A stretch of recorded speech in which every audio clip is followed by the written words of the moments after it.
On a small island in Russia stands a 300-year-old multi-dome church that was built entirely without nails.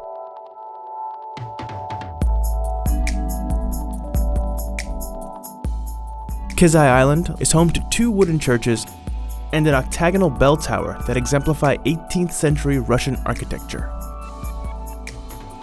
The largest building on Kizai Island is the Church of the Transfiguration. 120 feet tall and covered in 22 domes, the church sparkles like silver when the sun hits it.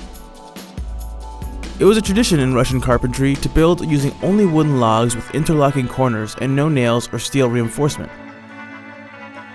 The structure was sturdy enough to survive until the 19th century, when it underwent restoration to return it to its former glory. In 1990, the island was listed as a UNESCO World Heritage Site, and today, the island is a national open-air museum.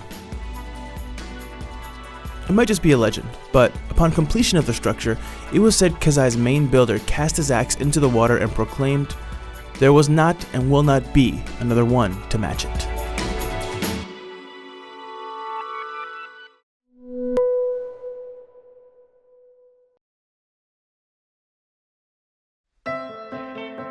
Just over 30 miles away from the Slovenian capital, this alpine lake looks like it belongs on the cover of a storybook.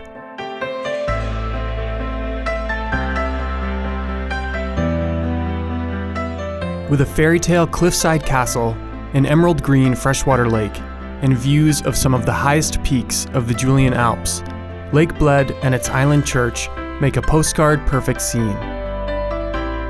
To visit the Assumption of Mary Church, you must catch a ride on a wooden boat known as a plenta. Plentas have been taking visitors to the island in the middle of the lake for centuries.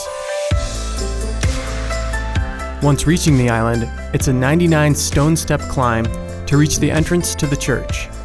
It is said that if a groom could carry his bride up these steps and ring the wishing bell at the top, the marriage would be a happy one. The church is most famous for this bell, which was made in the early 16th century and is said to be a gift from the Pope. Legend has it this was the church's second bell. The first was bought for the church by an inconsolable widow in honor of her late husband, who was murdered and then thrown into the lake. When boatmen brought it across to the church, an unexpected storm hit and the bell sunk to the bottom. It is said, if you listen closely in the dead of night, you can hear the sunken bell ringing from the depths of this picturesque lake.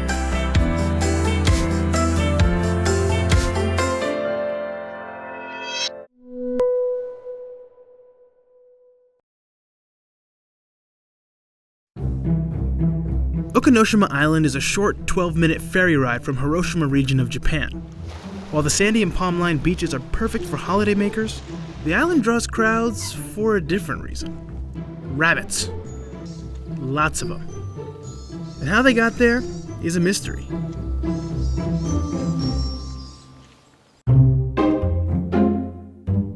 Between 1929 and 1945, the Japanese army secretly produced over 6,000 tons of poison gas on Okinoshima Island. Some believe the current rabbits are descendants of those brought to the island to test the gas, but the current director of the Poison Gas Museum insists these bunnies have nothing to do with those from the World War II era. So where do they come from? いろんな、ウサギ、この島のウサギについてはいろんな諸説があるんですけども、 One theory? ここに最初に連れてこられたのは1971年に、地元で飼っていた、地元の小学校で飼っていたウサギが飼えなくなってこの無人島であった島に蜂は持ってきたというふうに言われています。 So those rabbits were released, and with no real predators, they bred like rabbits. And yet another theory? ウサギはあまり大きくないし可愛いしということで観光地になった時にウサギを飼い始めた。それが今大久野島でたくさん増えてですね。で観光客を喜ばしてます。そういう状況がありますね。 Either way, this new generation of feral rabbits has the run of the land, and they're creating a new story separate from the sordid past of Okinoshima Island. An island once known for death is now known for possibly the cutest thing ever: bunnies.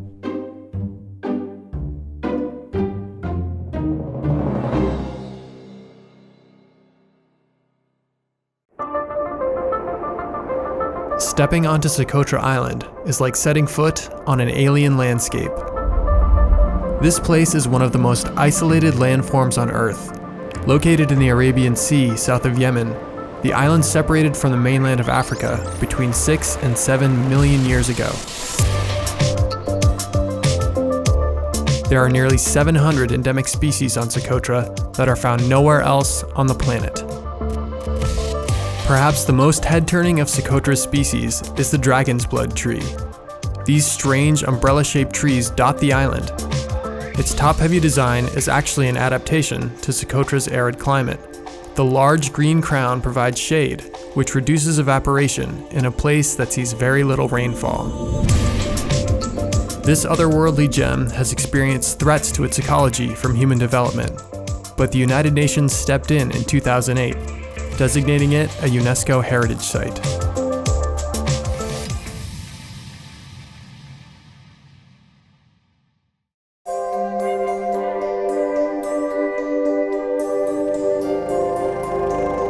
What do you say to people who just say, this is not a normal way of living? Thank you very much.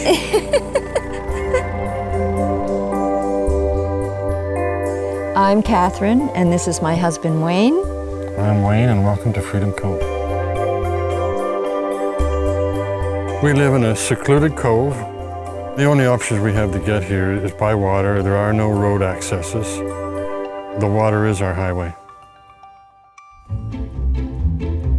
Everything that you see here in our home is floating. We are tied to shore with lines. We are not anchored.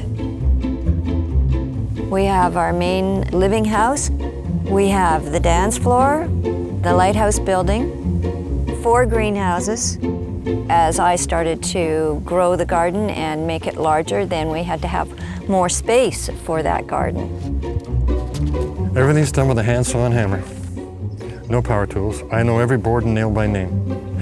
It's about 500 tons, 1 million pounds that I'm floating. I've been building tree forts since I was 7. Yeah. And I said, well, Dad, I'm putting a tree fort in the ocean. Do you ever get seasick? No, when I go to town, I get land sick. Mm-hmm. The thing about living in Clayoquot Sound on the west coast of Vancouver Island, it's the richest biomass on Earth. So the opportunity to fish for dinner is big. And I just can get in my canoe and paddle out in 10 minutes, I can catch a fish. But when it's windy and too rough out there, I can just lay on the couch and fish out of the house. I was hoping to make a lot more money as an artist. So subsistence living was our only opportunity to have anything as artists. We could never buy real estate, so we had to make our own. It was a great opportunity to actually move away from the city to see if we could prosper out here. Now, 24 years later, we're still doing it. I can't imagine living any other way. I feel completely fulfilled. Oh, that's good, huh? That's really nice. I'm working on it.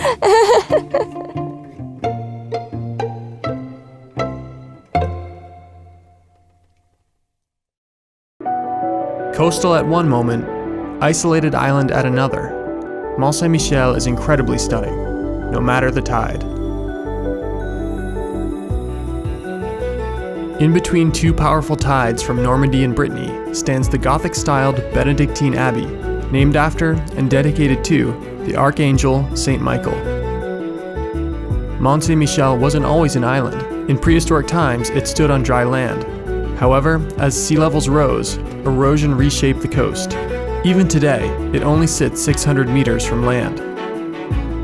Although it has less than 50 full-time residents, it is visited by more than 3 million people each year. The climb to see the Abbey isn't easy. It's around 900 steps. More than just a church on a rock, Mont Saint-Michel is a medieval time capsule and was one of the first monuments to be classed as a UNESCO World Heritage Site back in 1979.